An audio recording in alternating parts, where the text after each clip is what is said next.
Olá, cá inicia-se a gravação da comunicação do trabalho intitulado Privação da Liberdade e Narrativas Jornalísticas no Brasil. Fronteiras entre o dito e o não dito.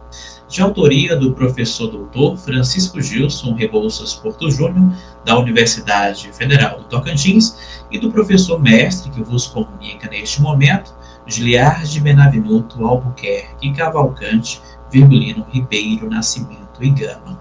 Como já adiantado, e o tema ou título do trabalho já muito expresso que há de ser debatido, estou aqui para informar que as narrativas jornalísticas causam efeitos sobre o corpo social. Isso não é algo novo. Tais efeitos devem ser estudados e vêm sendo estudados em todo o mundo. De um lado, vigia-se a manutenção de bases científicas e éticas da instituição de jornalismo. De outro, o eventual risco de reconfiguração dessas bases, o modus operandi que tem acontecido. É dizer, os fundamentos e dirigentes da atividade jornalística são inquestionáveis ou questionáveis no voltado à sua percepção crítica, polida, responsável no desenvolvimento das instituições democráticas no Brasil. É uma mera reflexão que devemos dar de início, ou fomentar de início.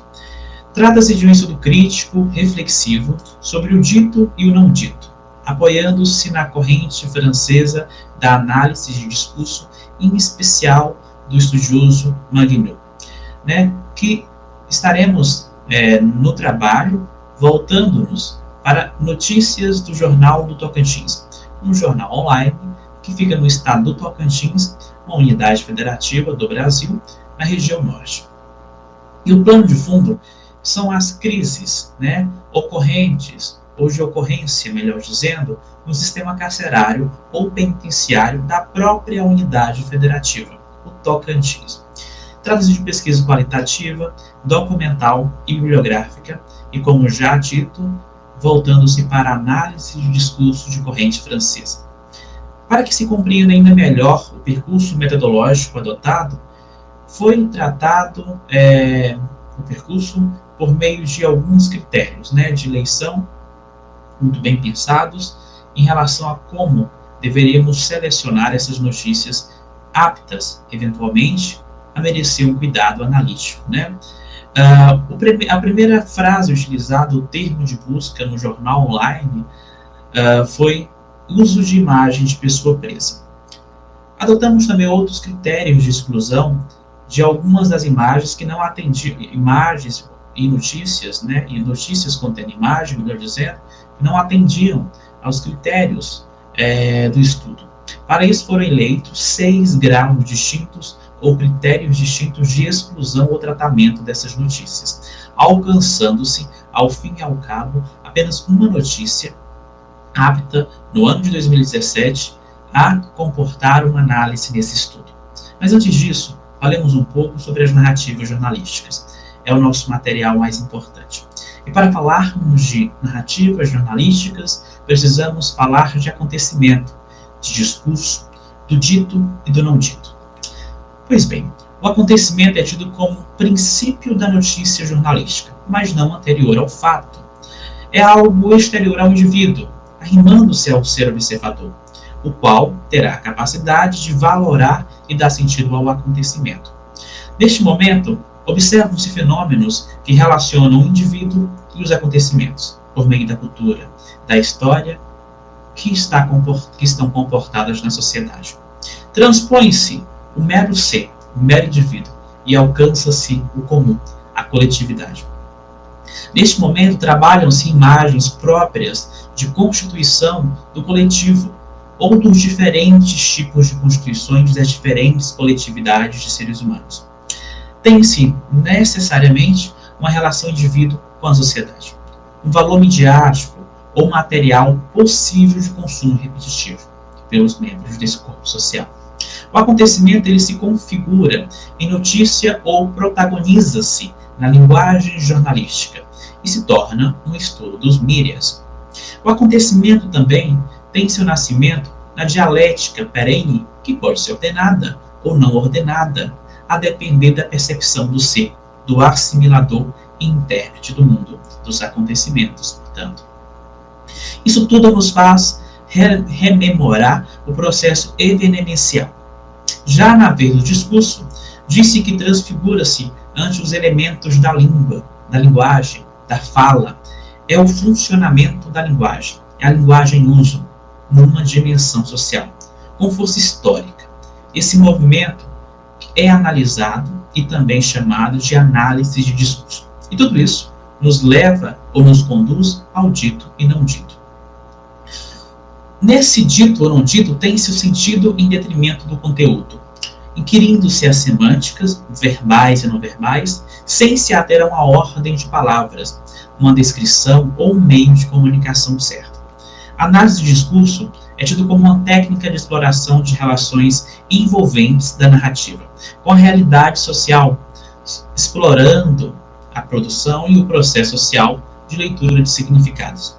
Como foi dito, estamos a recorrer à vertente francesa liderada por Magnu. Magnu defende que o discurso é uma exposição de textos de cunho histórico, que permite a anotação de espaços de regularidade enunciativa, operando-se o discurso como enunciação de outro discurso, encontrando-se o sujeito imerso em um espaço de narrativas.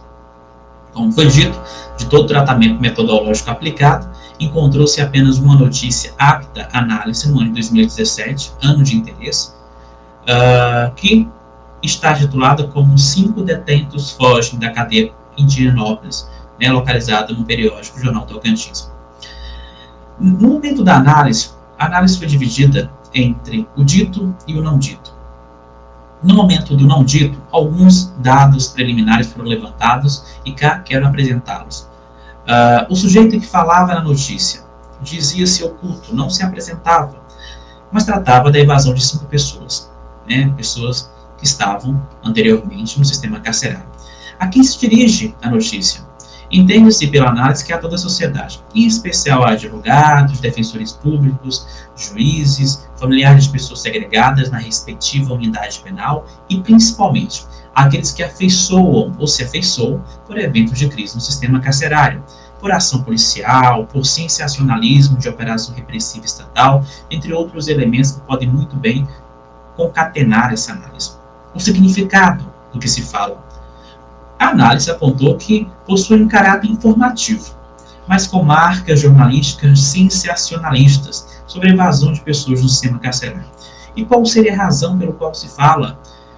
Entende-se que por utilidade pública, de acontecimentos envoltos ao sistema prisional, contudo, adotando-se o sensacionalismo como elemento de atração do público.